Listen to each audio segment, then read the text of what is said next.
ఆమె ప్రభునందు ప్రియమైనటువంటి వాళ్ళారా, చదవబడినటువంటి వాక్య భాగాన్ని మనము ఇద్దరు వ్యక్తుల్లో మనము చూస్తున్నాం. ఒకడు పరిసయ్యుడు. పరిసయ్యుడు అంటే తమకు తాముగా నీతిమంతుడు అని అనుకునేటువంటి వారు. వారెవరు?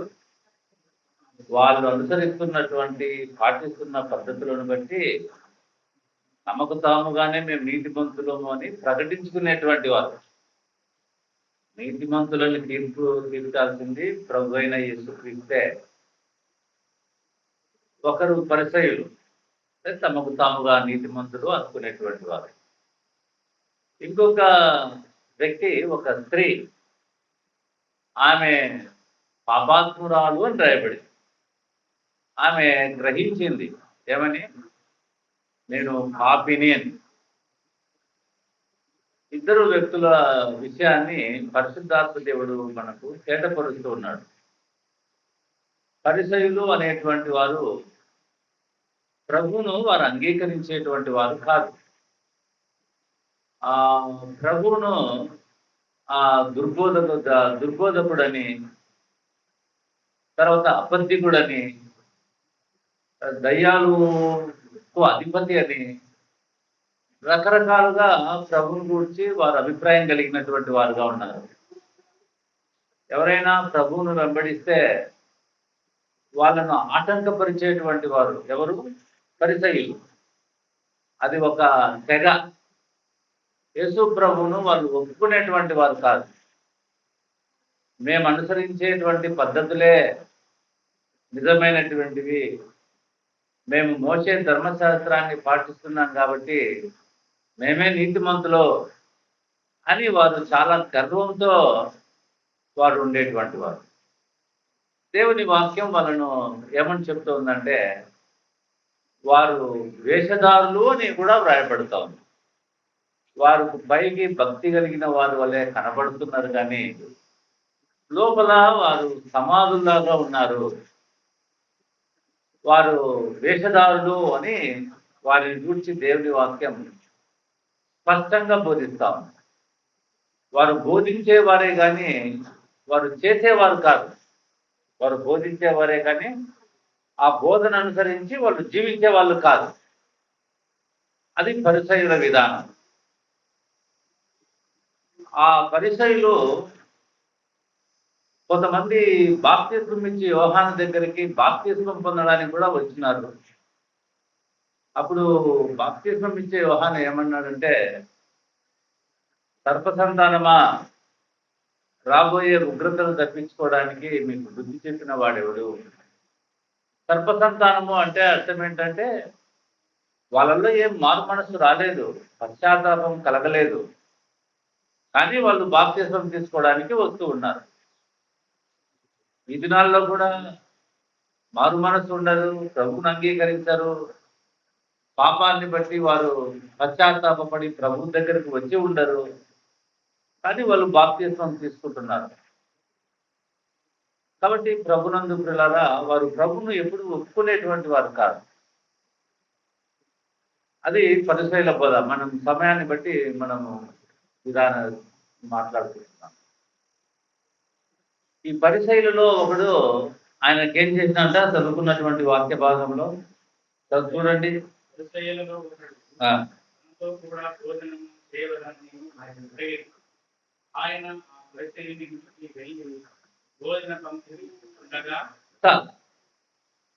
చాలా మంది వీళ్ళు ఏం చేసేటువంటి వాళ్ళంటే, ఈయన పాపులకే స్నేహితుడు, పరిశుద్ధులకు స్నేహితుడు కాదని కూడా పరిసయ్యులు మాట్లాడినారు. అటువంటి పరిస్థితుల్లో ఒక పరిసయ్యుడు ఆయనను ఇంటికి పిలిచాడు. ఎదిగి భోజనానికి. యేసు ప్రభు వారిని భోజనానికి పిలిచాడండి. ఎవరు? ఆ పరిసయ్యుడు. పరిసయ్యుల యొక్క లక్షణం ఏంట్రా అంటే, ప్రభువులో ఏదో ఒక లోపం కనిపెట్టాలా అని వారు ఎప్పుడూ ప్రయత్నం చేసేటువంటి వారు, ప్రతి అవకాశం కోసం ఎదురు చూసేటువంటి వాళ్ళు.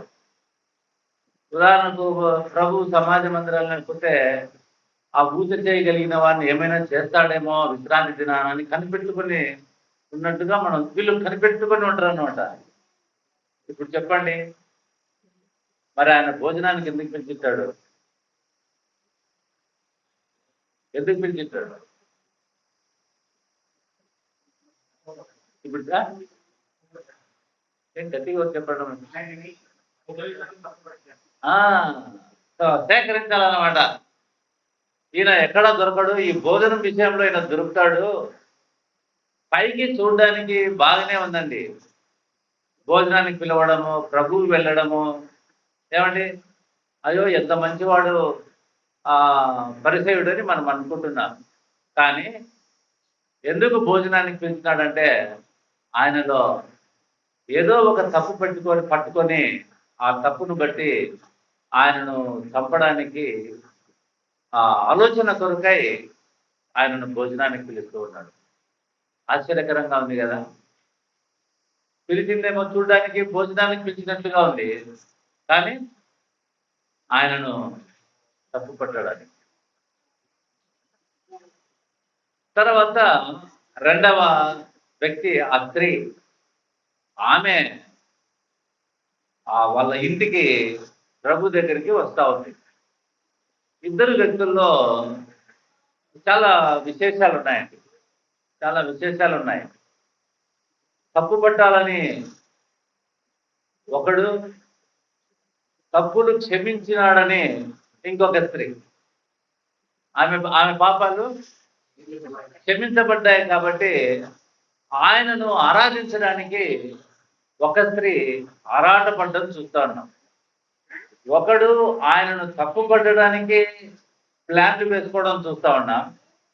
ఇంకొక స్త్రీ ఆమె పాపాలు క్షమించబడ్డాయి, ఆ ప్రభువుని నేను ఎట్లా ఆరాధన చేయాలని ఆరాధనకు ఆతృత పడుతున్నటువంటి విషయాన్ని మనం చూస్తూ ఉన్నాం.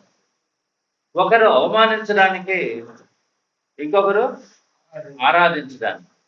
ఒకరు అవమానించడానికి, ఆయన ఎంత చేసి తప్పు పట్టుకోవాలి అని. ప్రభు అయిన యేసుక్రీస్తు వారు మార్తా మరియా లాజరు వాళ్ళ ఇంట్లో కూడా విందు చేశారు. అక్కడ కూడా ఏమండి ఆయన విందు జరిగినప్పుడు ఒక అత్తరు గుండి పగులు కొట్టడం మనం చూస్తున్నాం. ఆ సందర్భం వేరే, ఈ సందర్భం వేరే. ఈ సందర్భం ఎక్కడ జరుగుతూ ఉందంటే గలిలయ ప్రాంతంలో జరుగుతూ ఉంది. ఆ సందర్భము ప్రభు చనిపోవడానికి ముందు దినాల్లో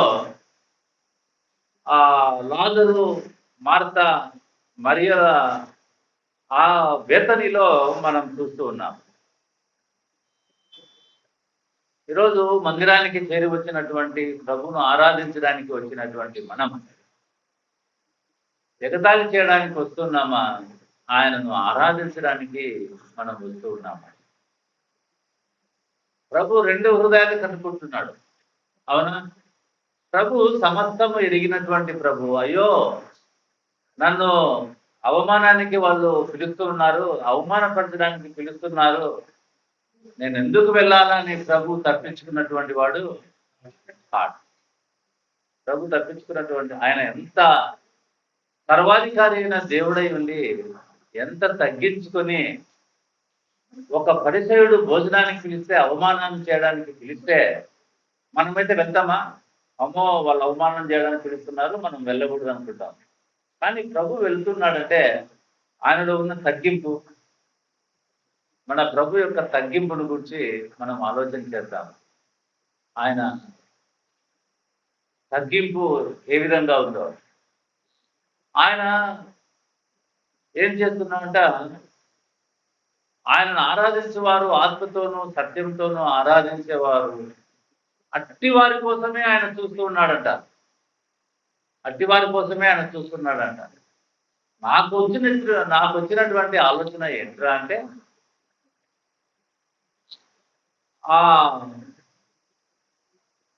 ఆ పరిసయుడు భోజనానికి పిలిచినప్పుడు ఆమె కూడా ప్రభువును ఆరాధన చేయడానికి వీలుగా ఆమె కొరకే ఇక్కడికి వచ్చినట్లుగా నేను కూడా అనుకుంటున్నాను. ఒకవేళ పరిసయ్యుని ఇంటికి ప్రభు భోజనానికి వెళ్ళకపోతే ఆమెకి ఏముండేది కాదు, ఆయనను ఆరాధన చేసే అవకాశము ఉండలేకపోయిండవచ్చు అని నేను అనుకుంటున్నాను. ఇది కొంతవరకు వాస్తవమై ఉండవచ్చు. వారు అవమానం చేస్తారని తెలిసిన ప్రభువు వాళ్ళ ఇంటికి వెళ్తున్నాడు. దీనికి మనకొక చక్కటి సాక్ష్యం ఏమిరా అంటే, ఈ లోకంలోనికి ఆయన వస్తే, ఈ లోకంలోనికి ఆయన దేవాది దేవుడు వస్తే ఆయన అవమానిస్తారని, ఆయన ముఖం మీద దుమ్ము వేస్తారని, ఆయనను హేళన చేస్తారని ఆయనకు తెలిసిన ఆ అవమానాలను భరించడానికే ఆయన ఈ లోకానికి ఎందుకు, ఆయనకు తెలిసిన ఈ లోకానికి ఎందుకు వచ్చినాడంటే, మనందరము పాపము నుండి విమోచింపబడి నిత్య రక్షణ అనుభవించాలంట. వాళ్ళు అవమానిస్తారు అని ఆయన ఈ లోకానికి రాకపోయింటే నష్టపోయిన వాళ్ళు ఎవరు? ఎవరైతే ప్రభు పిల్లలుగా ఉండబోతున్నారో వాళ్ళు నష్టపోరా? నీ కోసము ఎవరు అవమానిస్తారని తెలిసినా ఆయన ఈ లోకానికి రావడం. అట్లనే అక్కడ ఆయనను ఊరికి తిరగొద్దండ్రా, కూర్చోట్లా, పో బయటికి, ఏమో పో. ఒకవేళ ఆయనను అవమానించకూడదు అనుకుంటే ఆయన వెళ్ళే ఉండేవాడు కాదు. ఎందుకు వెళ్తున్నాడు? ఆ స్త్రీ వెసులుబాటు కోసమే. ప్రియ సోదరుడా, ప్రియ సోదరి, మనము రక్షింపబడటానికి, మనము ప్రభు పిల్లలుగా మార్చబడడానికి, లోకంలో ఉన్న అవమానాలన్నీ భరించడానికి ఆయన ఈ లోకానికి రావడం ఆయన మన పట్ల చూపిన ప్రేమయే కదా కారణం. వాళ్ళు అవమానిస్తారని తెలిసినా వాళ్ళ ఇంటికి రావడం ఆమె పట్ల ఉన్నటువంటి ప్రభువుకు ఆమె పట్ల ఉన్నటువంటి ప్రేమయే కదా కారణం. నేను ఇక్కడికి, ఆయన సమస్తం ఎరిగినటువంటి వాడు, నేను ఇక్కడికి వస్తాను ఆమెకు వచ్చి ఆరాధన చేయడానికి వీలవుతుంది. అందునిమిత్తమే ఆయన ప్రతిదాన్ని, అందుకనే మనకు కూడా భాగ్యం రాయబడింది. దేవుని ప్రేమించే వారికి, అనగా ఆయన సంకల్పం చొప్పున పిలువబడిన వారికి మేలు కలగటానికి సమస్తము సమకూర్చి జరిగిస్తున్నాడు. ఒకవేళ నీకు ఇప్పుడు అవమానంగా ఉండవలసినది, కానీ ఒకనాటికి అది మేలుకరంగానే దేవుడు మార్చబోతున్నాడు. మేలుకరంగానే దేవుడు, నేను నీకు కీడు చేయాలని తలంచవచ్చును, ఆ కీడే ప్రభు మన జీవితాలకు, ఆత్మీయుల జీవితాలకు మేలుకరంగా మారుస్తున్నాడు. ప్రభు కృప. కాబట్టి పిల్లరా, ఇద్దరు వ్యక్తులు, ఒకరు అవమానించడానికి, ఇంకొకరు ఆరాధించడానికి అని పిలిచినాడు. ఎవరు? పరిసయ్యుడు పిలిచినాడు. పిలిస్తే వాళ్ళ పద్ధతి ఏంటి? ఇంటికి వచ్చిన వాళ్లకు, భోజనానికి కూర్చుండే వాళ్లకు నీళ్ళు ఇవ్వాల, కాళ్ళు కడుపుతాం. ఇచ్చినాడా? నూనె రాయాలా, రాసినాడు. ముద్దు పెట్టుకోవాలా, చేసినారా? వాళ్ళు చేయలేరు. చూడండి 14వ అధ్యాయం, లూకా రాసిన సువార్త 14వ అధ్యాయం 11వ అధ్యాయం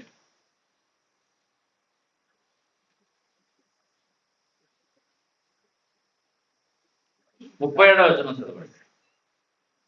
11, అదే లూకా సువార్త 11వ అధ్యాయం 37వ వచనం. ఆయన మాట్లాడుతుండగా పరిసయ్యుడు తనతో కూడా భోజనం చేసి ఆయన తిరుగుగా ఆయన లోపలికి భోజన పరిస్థితికి కూర్చుంది. అదేనా? ఆయన భోజనమునకు ముందుగా స్నానము చేయలేదని ఆ పరిసయ్యుడు చూసి ఆశ్చర్యపడి,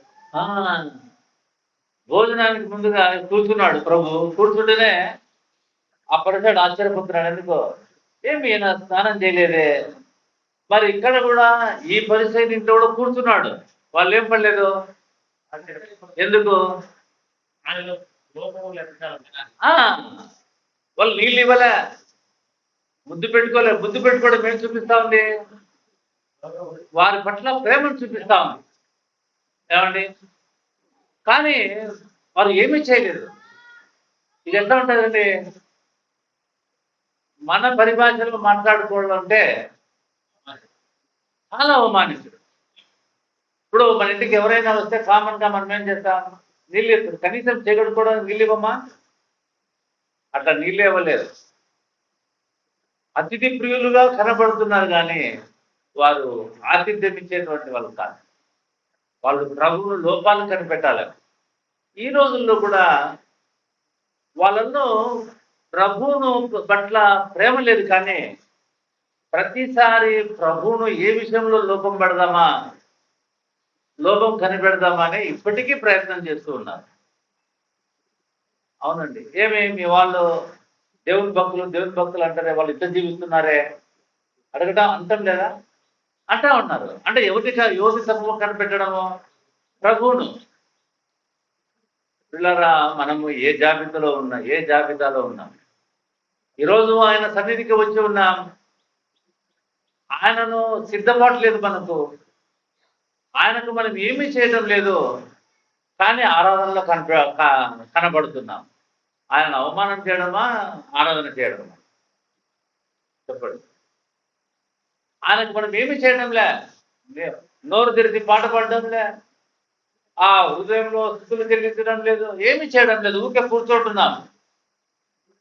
సంఘం మధ్యలో ఉన్నటువంటి ప్రభువును ఆరాధించడమా, అవమానించడం? మనమేమనుకుంటున్నాం తెలుసునా? ఇది గొప్ప అనుకుంటున్నాం. ఎవరో ఆరాధన చేసిన వాళ్ళు తక్కువ, ఆరాధన చేయకుండా కూర్చున్న వాళ్ళు పెద్ద అధికులని మనము భావిస్తా ఉన్నాం. మనం కూడా నోరు తెరవడం లేదు, ఆయన ఏమి చేయడం లేదు. ఒక రకంగా మనం కూడా ఆ పరిసయును పోలి మనం ఉన్నటువంటి వారుగా ఉన్నాం. మళ్ళా ఆరాధన చేయగానే మనం ఏం చేస్తా ఉన్నాం? వాడిట్లా వీడిట్లా, ఆయనేం అడ్డలేసిపోయా, వీడే విట్టబోతున్నాడు. మళ్ళా మనం ఏం చేయమో తప్పులు పట్టడానికే ప్రయత్నం చేస్తున్నాం, కానీ ప్రభు ఆరాధనకు మనం సహకారులుగా ఉండటానికి మనం ఇష్టపడటం లేదు. అంతేనా కదా? ప్రియులారా, ఆశ్చర్యకరంగా ఉంటుంది. ఆ పరిసయులు పోలి ఉన్నామేమో, జాగ్రత్త. అవునండి. ఈరోజే ఆయన తన సంఘాన్ని ఆకర్షించుకోగలుగుతాడు. కాకపోతే ఇంకా ఎవరైనా ఆయనను అంగీకరించడానికి అవకాశంగా ఆయన ఇదిగో మన మధ్యలో ఉన్నాడు. పరిశుద్ధుల మధ్యలోనే ఆయన ఉండాలి అంటే ఏమండి? అందుకనే నీ నివాసానికి ఆకాశము మహాకాశము పట్టదండి. ప్రియ సోదరుడా, ప్రియ సోదరి, భోజనానికి పిలుస్తూ ఉన్నాం, కానీ ఆయనను అవమానటువంటి పరిచేటువంటి వారు కావాలి.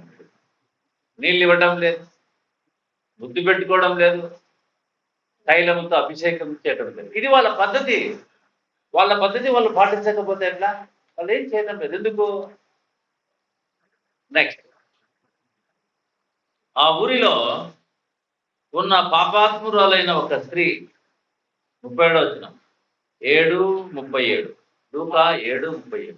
ఊరిలో ఉన్న అపవాదులైన స్త్రీ యేసు పరిచయం ఇంకా భోజనం కూర్చున్నాడని చెప్పుకొని ఇంకొక పుట్టిలో అక్కడ తీసుకొని వచ్చి వెనుకకు ఆయన పాదముల ఎదుట నిలబడి ఏడ్చుతూ కన్నీళ్లతో ఆయన పాదములను పెట్టి తన తల వెంట్రుకలతో వచ్చి ఆయన పాదములను ముద్దు పెట్టుకుని ఆ అత్తరు వాటికి పూసెను. ఇప్పుడు ఇంకొక ఎవరు? పాపాత్మురాలైన స్త్రీ. 2 రకాలైన పాపాలు చెప్తానండి, జాగ్రత్తగా వినండి. తమకు తాముగా ప్రభువు లేకోకుండా తమకు తాముగా పరిశుద్ధులనుకునే పాపం కంటే భయంకరమైన పాపము లోకంలో ఇంకొకటి లేదండి. నాకు నేనే పరిశుద్ధుడు అని అనుకునే పాపం కంటే ఇంకొక భయంకరమైన పాపము ఇంకొకటి లేదండి. పరిచయుడు ఎవరు? నాకు నేనుగా. పరిచయులు అంటే ప్రత్యేకమైన మీనింగ్ ఏమంటే ప్రత్యేకంగా ఉండువారు, పరిశుద్ధులు అని అర్థం. అంతకంటే పాపులు ఇంకెవరైనా ఉన్నారా? అయితే ఆ ఊరిలో పాపాత్మురాలైన, అంటే ఆమెకు చెప్పుకోవటం లేదు నేను పాపాత్మురాలని. ఎవరు చెప్తున్నారు? ప్రజలే. ఆమె పాపాత్మురాలు ముద్ర వేసేసినారు అన్నమాట. పాపాత్మురాలు ఆ ఊరిలో పాపాత్మురాలైన ఒక స్త్రీ, అంటే మిగతా వాళ్ళందరూ పరిశుద్ధులని కాదు అర్థం.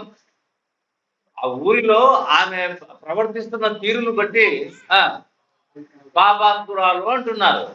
కానీ దేవుని వాక్యం హృదయం చూస్తుంది. నీతిమంతులు లేడు ఒక్కడు. దేవుడు పైన వేషధారణ చూసేవాడు కాదు, హృదయాంతరంగాన్ని చూసేటువంటి వాడు. ఆమె క్యారెక్టర్ను బట్టి ఆమెను పాపాత్మురాలు అంటున్నారు.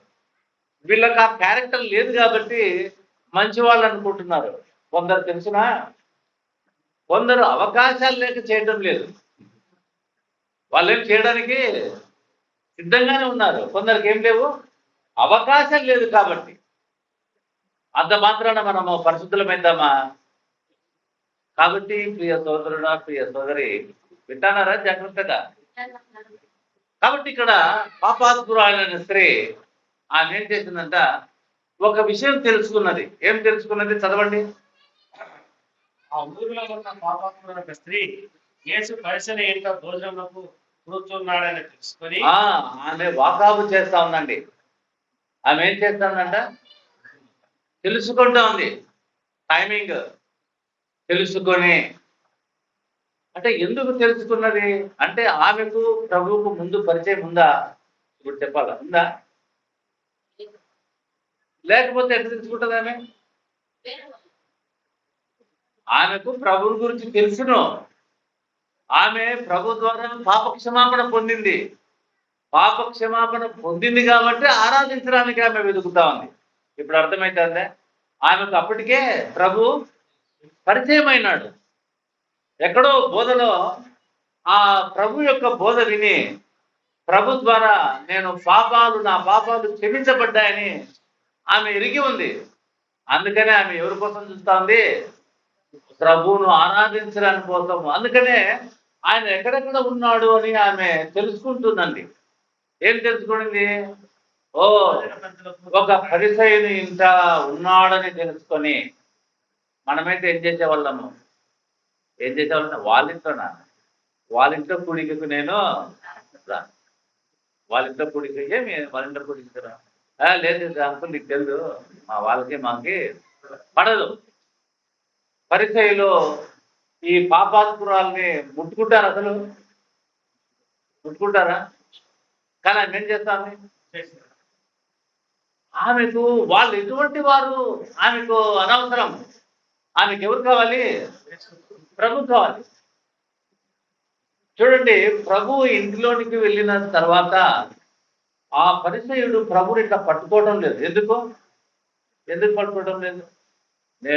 మేము పరిశుద్ధులము, నీవు పాపివి. అర్థమవుతుందా అండి? పాపి అని చెప్పడానికే వాళ్ళు ప్రభువును భోజనానికి పిలుస్తున్నారు.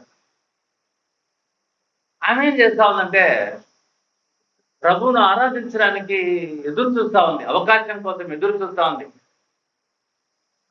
ఆరాధనకు రావడానికి మనం ఎదురు చూడడం లేదు. నిజంగా ప్రభువు మనల్ని క్షమించి ఆయన బిడ్డలుగా చేర్చుకున్నాడని ఎరిగి ఉంటే ఆరాధన ఎప్పుడెప్పుడా దుప్పి నీటి వాగుల కొరకు ఆశపడుతున్నట్లు నా ప్రాణము దేవా ఆశపడుతుందని ఆశపడే వాళ్ళం. కానీ కూడికలకు కానీ, ఆరాధనకు కానీ, సువార్తకు కానీ ఎట్లా మనము కనుక్కుంటా ఉందండి ఆమె. ఎవరింట్లో? అమ్మ పరిసరింట్లో మేము రాము. వాళ్ళు చాలా నీచంగా చూస్తారు. ఆ ఇంటికి రాము, ప్రభునే వాళ్ళు నీచంగా చూస్తా అన్నారు. ఆ ఇంటికి మనం పోతామా?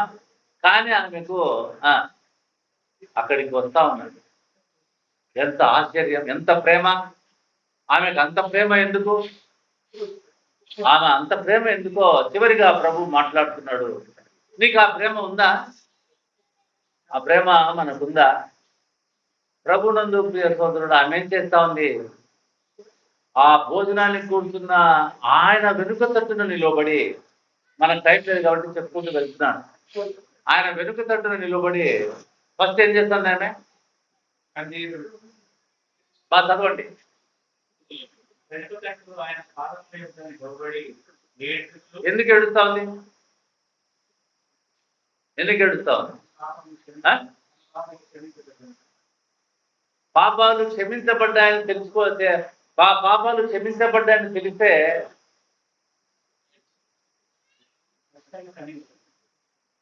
పాపాలు క్షమించబడ్డాయని తెలిస్తే సంతోషపడాల, అవునా కదా? ఎందుకు ఏడుపుతుంది? ఎందుకు ఏడుస్తా ఉంది ఆమె? కూర్చో, నువ్వు ఇట్రా, నా ఎదురు చూపుతా, నువ్వు లేదు, నాకు అన్ని కనపడతా ఉంటుంది కదా నీకు. ఇట్రా, ఇరుకుతో.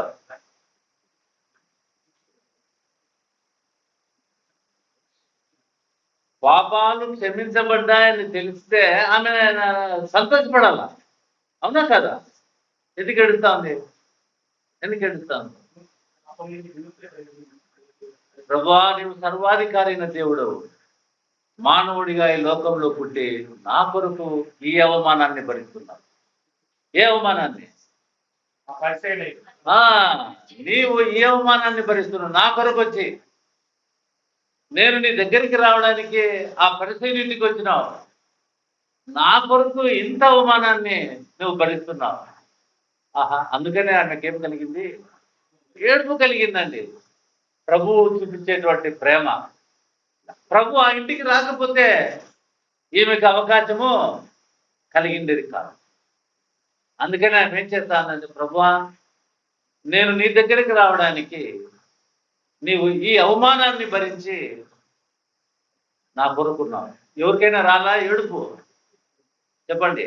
హెబ్రీలకు రాసినటువంటి పత్రిక 12వ అధ్యాయం చదవండి, మొదటి నుంచి.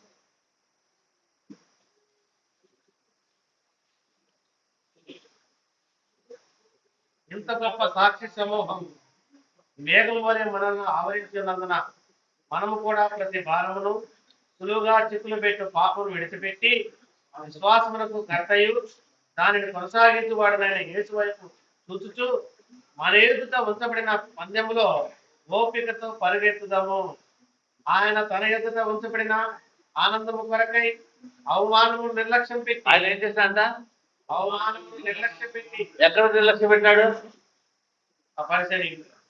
ఇటువంటివి ఎన్నో. ఇంకా ఆయన తన ఎదుట ఉంచబడిన ఆనందం కొరకై, ఆయనకి ఏది ఆనందం? ఓ పాపి ప్రభుని అంగీకరించి ఆయనను ఆరాధించడం ఆనందం. అందుకని ఆయన ఏం చేశాడు? అవమానాన్ని నిర్లక్ష్య పెట్టాడు. ఆ ఇంటికి పోతే, అయ్యో నన్ను అవమానం చేస్తారే, నాకు నీళ్లు కూడా ఇయ్యరు. అసలు బంధుత్వాలే కట్ అయిపోతాయండి. పెళ్ళిళ్ళకి పోతే, పరామర్శించకపోతే ఇంక అయిపోయింది. వాళ్ళతో శాశ్వతంగా బంధుత్వాలు కట్టు. మాకు నీళ్ళు లేదు, టిఫిన్ పెట్టలేదని. ఇవి జరగడం లేదా? మీ ఇళ్ళల్లో జరుగుతూ ఉన్నాయి. పెళ్ళిళ్ళకి పోయినా ఫస్ట్ నుంచి ఇదే మనం లెక్క పెట్టేది. వాళ్ళు మనతో మాట్లాడడం లేదు, మనకు నీళ్ళు లేదు, మనం పరామర్శించలేదు, మనల్ని తాగడంపలేదు, అవునా? ఇక్కడ అవమానాన్ని నిర్లక్ష్య పెట్టుతున్నాడు. మనకు నిర్లక్ష్య పెట్టి సిలువను సహించి, సిలువను అంటే ఆ శ్రమను సహించి ఎవరి కోసం? మన కోసం. దేవుని సింహాసనం యొక్క కుడి పార్శ్వమున ఆసీనుడై ఉన్నాడు. ప్రభునందు ప్రియ సోదరుడా, ప్రియ సోదరుడా, ఆయన అవమానాన్ని నిర్లక్ష్య పెడుతున్నాడు. అందుకని ఆమెకి ఏం కలుగుతోంది? ప్రభువా, నువ్వు ఎంత గొప్ప కృప కలిగిన వాడు నాయనా, నువ్వు ఏడుస్తున్నా, నీవు నా కోసం మీరు ఇంటికి వస్తున్నావు, నీవు నా కోసం ఈ లోకానికి వచ్చి ఉన్నావు. ఆయన అవమానము లెక్క, ఆ అవమానాన్ని లెక్క చేసి ఉంటే ఆయన ఈ లోకానికి వచ్చిండేవాడు కాదు, మనకు పాప క్షమాపణ కలిగి ఉండేది కాదు. అందుకనే ఆమెకు ఏడుపు కలుగుతూ ఉన్నాడు. ఏడుస్తుంది. ఏడ్చి ఏం చేస్తామో చూద్దాం.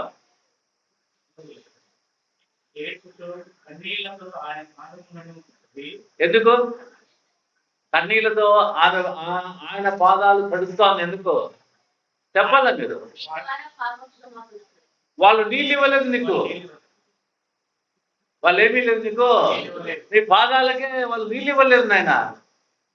అందుకని ఆమె వాళ్ళ ఇంట్లో పోయి నీళ్ళు తేలేదు కదా. ఆమె ఏం చేస్తుంది? తనకున్న దాంతోనే ప్రభుని ఆరాధిస్తాం. ఏమ్మా, శుభ్రమైన నీటితో నా పాదాలు కడగమని చెప్పినాడు ప్రభు. తనకున్న అవకాశాన్ని ప్రభువా వారు అవమానం చేస్తున్నారు నాయన, నీకు నీళ్ళు ఇవ్వలేదు, ఇదిగో ఏడుపు, ఆ అవమానం నా కోసమే. అందుకని ఏం చేస్తా ఉందంటే ఆమె కన్నీళ్లతో ఆయన పాదాలు కడుగుతా ఉంది. ఆహా, ఎంత గొప్ప ఆరాధన! ఇటువంటి ఆరాధన మనం చేస్తున్నామా? నాయనా, నా కోసం నువ్వు ఈ లోకానికి వచ్చినావు నాయనా. లోకంలో నీకు ఏది ఏ చోట నీకు ఘనత లేకుండా నా కోసం వచ్చినావు నాయనా. అందుకని వాళ్ళు నీళ్ళు లేదు ప్రభు, నీళ్ళు లేకుంటే చింత లేదు. ఇదిగో నా కన్నీళ్ళే ఆమె పాదాలు. తర్వాత వాళ్ళు ఏమన్నా టువాలు ఇచ్చినారా? తల వెంట్రుకలతో. ఎవరు ఆమె?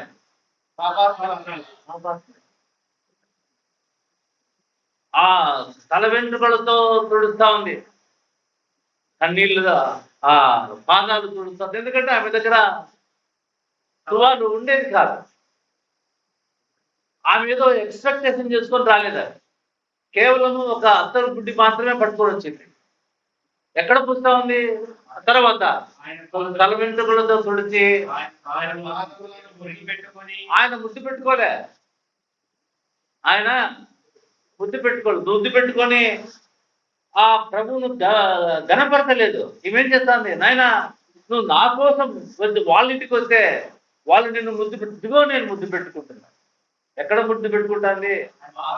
పాదాలకు. ఏమండి, ఎవరికైనా కాళ్ళు తగిలితేనే ఒప్పుకోరు మనుషులు.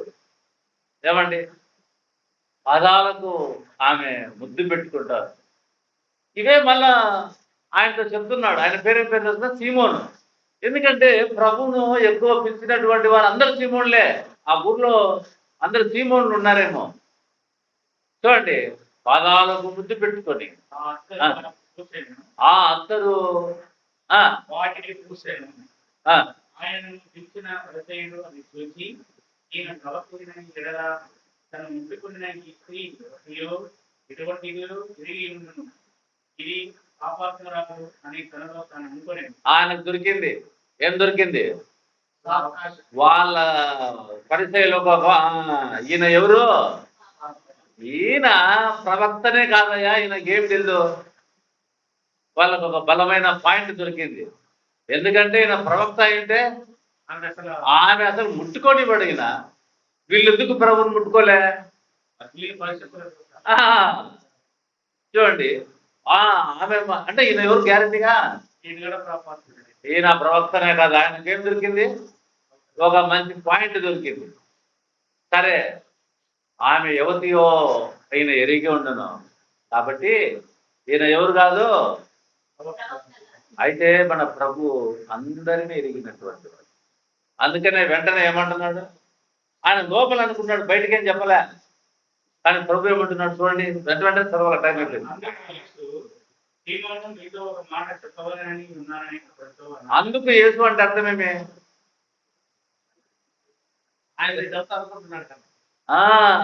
అందుకు యేసు లోపల ఉండేది తెలుసుకున్నాడా లేదా? ఈయన ఎవరు? అందుకు యేసు అప్పుడు వెంటనే ఆ ఆ భోజనానికి పిలిచిన సీమోను ఏం తెలుసుకుని ఉండాలా?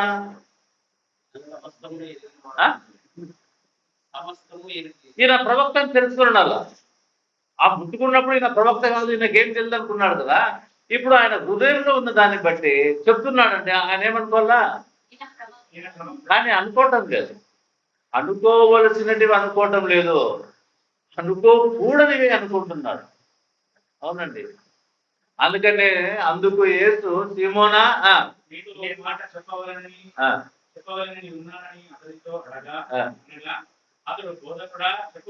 ఎంత యాక్షన్! పిలిచి అవమానం చేయడు. బోధకుడా అన్నట్లే ఉంది. ఆయనను అంగీకరించిన వాడుగా ఉంది. యేసు నా రక్షకుడు అన్నట్లే ఉంది. ఆయనను రక్షకుడిగా అంగీకరించలేని వారుగా ఉన్నారు. ఆ తర్వాత అప్పుడు యేసు అప్పు ఇచ్చి ఒకరికి ఇద్దరు ఉన్నట్లుంది. వారిలో ఒకడు 500 దేనారములను మరియు ఒకడు 70 దేనారములను వచ్చి ఉండేది. ఆ అప్పు తీర్చుటకు వారి యొక్క ఏమీ లేకపోయిన కనుక అతడు వారిద్దరిని క్షమించాడు. కాబట్టి వీరిలో ఎవరు అతని ఎక్కువగా ప్రేమించను చెప్పుమని అడిగాడు. అందుకు సీమోను అతడు ఎవరికి ఎక్కువ క్షమించను వాడే అని నాకు తోచుతున్నదని చెప్పగా ఆయన నీకు సరిగా యోచిస్తువా అని అతనితో చెప్పి ఆ స్త్రీ వైపు తిరిగి ఇప్పుడేం చెప్తున్నాడు, ఆయనకు ఒక స్టోరీ చెప్పినాడు, డబ్బుల అప్పు స్టోరీ చెప్పినాడు. ఎవరు ఎక్కువ ప్రేమిస్తారు? ఎవరికి అప్పు ఎక్కువగా క్షమించినాడో వాడు ఎక్కువగా ప్రేమిస్తాడు. అయితే ఈమె ఆల్రెడీ క్షమించబడిందా లేదా? ఎక్కడో మనకు తెలియదు. ఎప్పుడో క్షమింపబడింది. ఆ క్షమాపణ ఆమె ఆమె క్షమింపబడింది అన్నదానికి ఆధారం ఏమి అంటే మనం కూడా క్షమించబడ్డాము అని చెప్పడానికి ఆధారం ఏమి? ఏం రాంబాబు అని ఎప్పుడు నిద్రపోతానండి. మనం కూడా పడ్డాము అన్నదానికి ఆధారం ఏమి? ఇక్కడికి వచ్చిన పరిచయుడు కూడా భోజనానికి పిలిచినాడు. మరి పడ్డాడని చెప్పడానికి ఆధారమా? ఏముండాలా? క్రియలు ఉండాలా, ఆరాధన ఉండాలా. సమయానికి రావడం ఆరాధన ఉండాలండి. మనలో క్రియలే లేవే. ఆమె ఏం చేస్తా ఉంది? నా పాపాలు క్షమించబడ్డా అన్నదానికి ఆధారంగా అదే అత్యంత విలువైన ఆ ఖరీదేం రాయలేదు, కానీ అత్తను కొడుకుని వస్తాను తీసుకొని వస్తా ఉంది. ఎందుకు?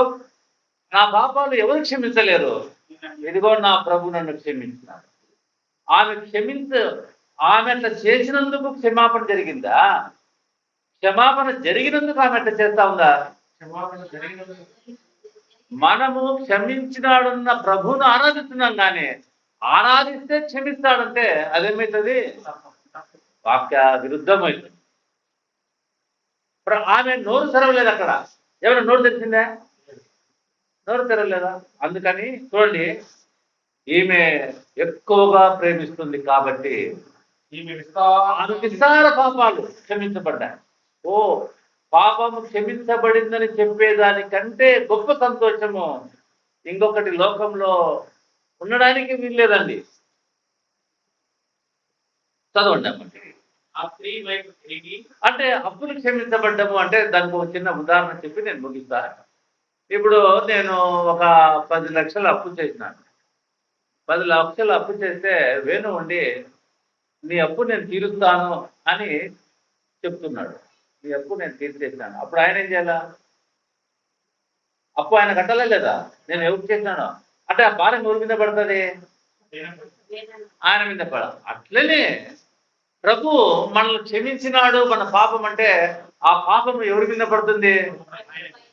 అందుకనే ఆయన మన పాప భారమును మోసుకొని కలుగురి శిలువలో మన పాపం కొరకే ఆయన మరణం పొంది సమాధి చేయబడి తిరిగి లేచున్నాడు. అందుకనే నీ పాపాలు క్షమించబడ్డా అంటే అర్థం ఏంటో తెలుసునా? నీ పాపాన్ని నేను భరిస్తాను, నీ పాప భారాన్ని నేను భరిస్తాను. అందుకనే ఆయన చనిపోవడం జరిగింది, తిరిగి లేవడం జరిగింది. ఇంకా మన ప్రభుని అంగీకరించలేకుండా ఉన్నాను. కాబట్టి ప్రియ సోదరుడా, ప్రియ సోదరి, ఇప్పుడు ఈ వచనం చదువుతారు. ఆ స్త్రీ వైపు తిరిగి సీమోనుతో ఆ స్త్రీని చూస్తున్నావే, నేను మీ ఇంటిలోకి రాగా నీవు నా పాదములకు లేదు కానీ ఏమీ లేదంట. నా పాదములను అడిపి చాలు. ఇది ప్రభు ఆమె ప్రభుకు చెప్పిందా? వాళ్ళు ఇయ్యలేదు కాబట్టి నేను ఇది చేస్తున్నానని. మరి ఎవరికి తెలిసింది? ఆమె గ్రహించినాడు. నీవు ఆరాధన చేస్తే, నువ్వు ఆరాధనకు హృదయపూర్వకంగా వస్తే నువ్వేమి ఎవరికి చెప్పాల్సిన అవసరం లేదు. ఆయన గ్రహిస్తున్నాడు. ఆయన గ్రహించగలిగిన వాడు, అందరి హృదయం ఆయన ఎరిగినటువంటి వాడు. చెప్పినాడా? ఆమె చెప్పిందా? ప్రభా వాళ్ళు నీకు ఇయ్యలేదు కాబట్టి నేను కన్నీళ్ళు పెట్టినానని? లేదే. అందుకు ప్రభు ఆమె హృదయంలోని భావన ఎవరు చెప్తున్నారు? ప్రభు చెప్తున్నాడు. సీమోనా, నీవు ఈ స్త్రీని చూస్తున్నావు కదా, ఈ స్త్రీని నువ్వు చూస్తున్నావు. ఈమెకి నువ్వు పాపాత్పురాలుగా కనపడుతోంది. ఆమె ఎవరు? ఆరాధకురాల. చూడండి, నీవు నీళ్ళు లేదు చదవండి ఇప్పుడు. నీవు నా పాదములకు నీళ్ళియలేదు గాని ఈమె తన కన్నీళ్లతో నా పాదములను కడిగి తన వెంట్రుకలతో తుడిచెను. నీవు నన్ను ముద్దు పెట్టుకునలేదు గాని నేను లోపలికి వచ్చినప్పటి నుండి ఈమె నా పాదములను ముద్దు పెట్టుకున్నట మానలేదు. ఏమండి, ఎంత ఆశ్చర్యకరంగా ఉంటుందండి. ఎక్కడ నా కొరకు అవమానింపబడ్డాడో అక్కడ నా ప్రభు నేను గణపరుస్తున్నాను. ఇది ఆమె ఆరాధన. ఈ లోకంలో మనందరి కొరకు అవమానింపబడినటువంటి ప్రభువును మనమేం చేస్తున్నాం? ఇదిగో ఆయనను ఘనంగా అందుకనే ఉదయం ఆరాధనలో మనం విన్నాం. ఏం విన్నాం? వాళ్ళ పైన కిరీటాలు ఏం చేశానంట? అడవేసేస్తా. నా కొరకు ప్రభువా. తర్వాత నూనెతో నా తల అట్టలేదు కానీ ఈమె నా పాదములకు అత్తరు పూసెను. అంటే ఎంత ప్రభు ఆ ఇంటికే రాకపోయింటే ఆమెకు అవకాశం దొరికి ఉండేది కాదు. ఈ లోకానికే రాకపోయి ఆయన అవమానాన్ని భరించకోకుండా ఉంటే మనకు రక్షింపబడే అవకాశము దొరికిండేది కాదు. అవునా? కాబట్టి ఆమె విస్తారముగా ప్రేమించను గనుక ఆమె యొక్క విస్తార పాపములు క్షమింపబడినని నీతో క్షమిస్తున్నానని చెప్తున్నాడా? క్షమింపబడ్డని చెప్తున్నాడా? ఆమె విస్తారంగా ప్రేమించింది ఎందుకో తెలుసునా? ఆమె పాపాలు క్షమించబడ్డాయి కాబట్టే అదిగో ఆమె ఇటువంటి కార్యం చేస్తాం.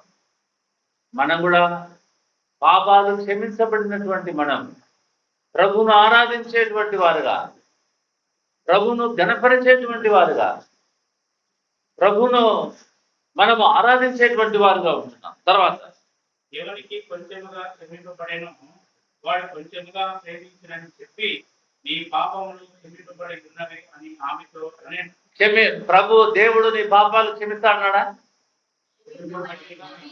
నేను మాట వినండి. దేవుడు నీ పాపాలు నువ్వు నాకు చేసావమ్మా, దేవుడు నీ పాపాలు క్షమిస్తాడని చెప్పినాడా? ఏమని చెప్పినాడు? నేను మాట్లాడే మాటలు గమనించాను. ఆమె చేసినా కదా, దేవుడు నీ పాపాలు క్షమిస్తాడమ్మని చెప్పినాడా? ఏమన్నాడు? అంటే ఎవరైనా దేవుడు నీ పాపాలు క్షమిస్తాడని లేదు. నీ పాపాలు క్షమింపబడి ఉన్నాయి అంటే ఆయన ఎవరు?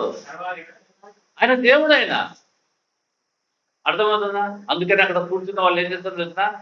పాపాలు క్షమించడానికి అంటే ఎంతమంది కూర్చున్నారు చూడండి, తప్పు పట్టడానికి ఆయన. అవునా కదా?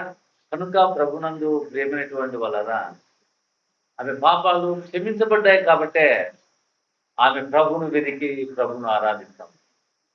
మనందరి పాపములు క్షమించబడ్డాయి. 2000 సంవత్సరాల క్రితమే యేసు ప్రభు మనందరి పాపముల కొరకు చనిపోయి సమాధి చేయబడి తిరిగి లేచి మన పాపాలు క్షమాపణ కలిగిస్తాం. మనం అంగీకరించడమే. ప్రభువా, నా పాపాన్ని క్షమించినందుకు నీకు స్తోత్రమని తెలియజేస్తూ నమ్మి బాప్తిస్మం పొంది ఆయన కొరకు మందిరంలో పరిచర్య చేయడమే మన పాపాలకు క్షమించబడ్డాయన్న దానికి అవి ఆధారం. అవి ఎవరికి లేవో వాళ్ళు పరిచయును పోలినటువంటి వారుగా ఉంటారు. ప్రభువును అంగీకరిద్దాం. యవనస్తులు ఉన్నారు, మన ఎవరు ప్రణయ, వీళ్ళు అవకాశం ఉండగానే సువార్తను నమ్మి బాప్తిస్మం తీసుకొని బాప్తిస్మం తీసుకొని ప్రభు కొరకు జీవించాలని మనవి చేస్తున్నాం. దేవుడి మాటలు మన కొరకై దీవించుకుందాం. ప్రార్థన చేసుకుందాం.